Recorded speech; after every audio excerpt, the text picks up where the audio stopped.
Picking up where you left off in the NBA is hard, but the Golden State Warriors make it look so easy. Last night, they defeated the Lakers to become the first team in NBA history to start off their campaign 16-0. Even more impressive is how they've been able to get it done. They've spent a greater amount of time leading by more than 15 points than trailing by any margin. They've also refrained from playing their best lineup. In fact, the makeup of Steph Curry, Andre Iguodala, Harrison Barnes, and Draymond Green has only been on the court for 62 minutes this season. And during that time, that lineup has outscored opponents by 87 points. Steph is... What the hell is Steph doing this year, honestly? Okay, at what point, when's your cutoff? Like, how much longer do you need to see the Warriors play to know that they're going to repeat? Oh, no. Well, maybe I've already seen enough. I've seen enough. To repeat? Yeah. You've seen No, enough. they got it. It's a minefield. minefield. The Western Conference playoffs is a minefield. And they ran roughshod over the West for a year and a half now.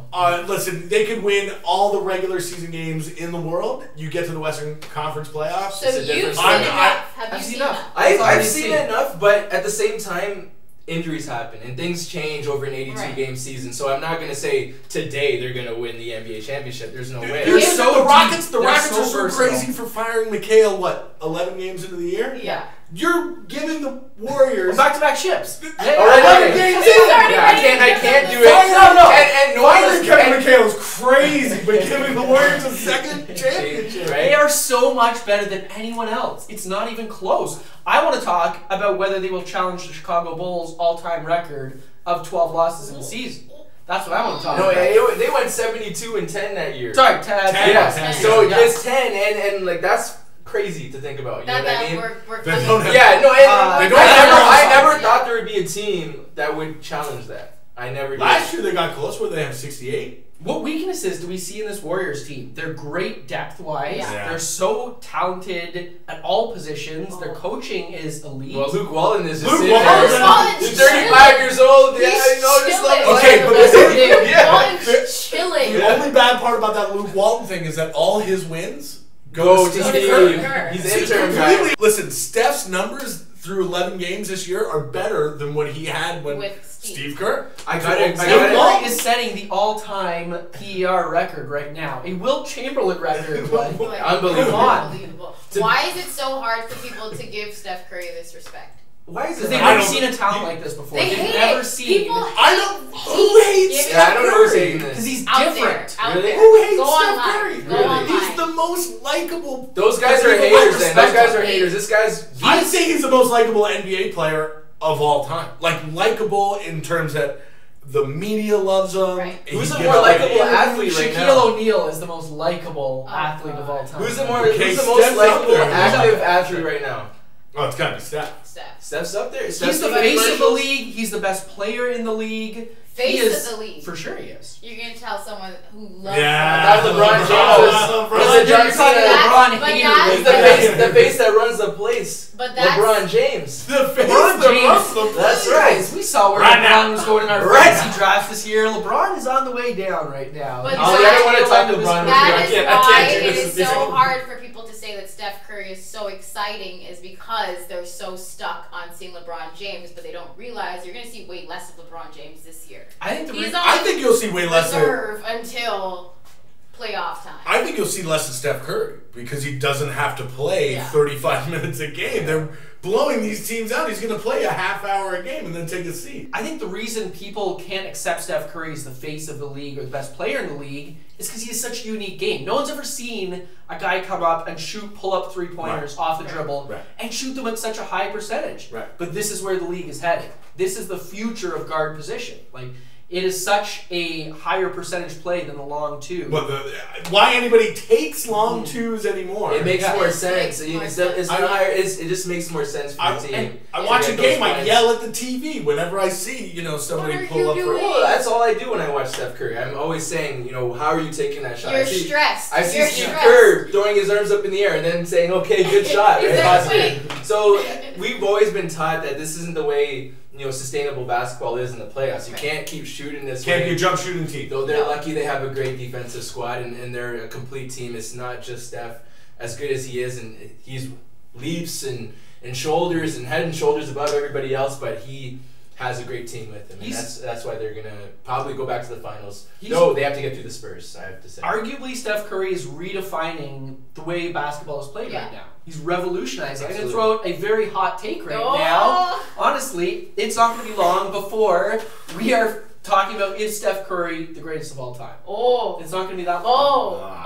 You need to relax. He has one MVP and one NBA championship. That's very impressive. Okay, at age 26, 27, 2 MVPs. Very shortly. Okay, it's a long season. It's a long season. The way he plays, does that not translate to having a very long career?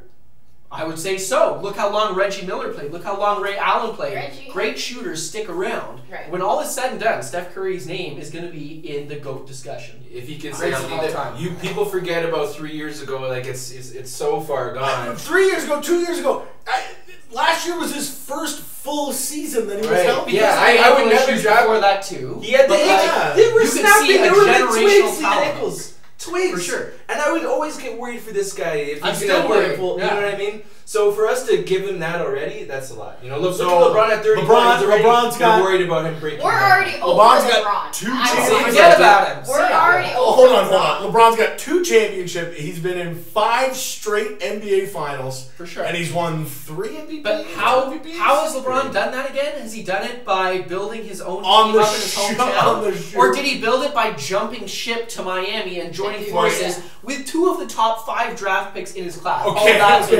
Okay, but he's also been to 5 straight NBA finals. It's impressive, for sure. No, it's unprecedented. He didn't do it the traditional way. Not even Jordan's Did been to 5 straight NBA championships. No, but I would say that with this last run for LeBron was the most impressive because of who he had around him. The other Miami tries is just like, well. I thought they were like, it's just kind of impressive that his most PER in those 3 years with Miami were like, he was easily the best player. Thank you. And in the world. But 3 of the top 5 picks from your draft class. His 2007 season was the most impressive. Michael played with Scottie Pippen almost his entire career. With Scottie Pippen is like top 10 NBA the team player with of all Sasha time. Pavlovich, Ira Newble, and Zdrunas Ilgauskas was the most impressive team. Jamario Moon. He got a late addition to that team. But honestly, you look back and you say, okay, LeBron, he got those guys. He got the big 3 with them. You watched it, Ollie. You watched it. It didn't perform the way we all thought as fans it was going to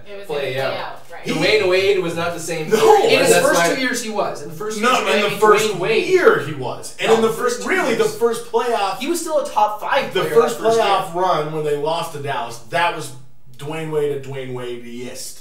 LeBron. After that, LeBron increased what he was doing in Miami. And more than don't get us started on LeBron because we can talk a whole day about LeBron with my man Ali Mack. We can have just 8. And then when we bring up Cam Newton, when we bring up Cam Newton, LeBron and Cam Newton, and get him going. So you think Steph Curry is locked to get this MVP? Yes. No. Who's taking it away from him? I think it's a lot, but me and Webby were talking earlier, and we do think that Russ Westbrook. Oh my God, could be a threat. Westbrook with the 28 and. I say 11 anyhow. There's a long injury to Kevin Durant. Russell Westbrook will be up there in the MVP talks. This guy can pretty much average a triple-double, and if he does, there's 3 players right now that I'll tune in to watch whoever they're playing, and that's Steph, LeBron, and Russ. Kyle Lowry. Well, I'll just watch Raptor games. Jalil Okafor. Everyone else is looking at Steph Curry in the MVP race with a telescope. They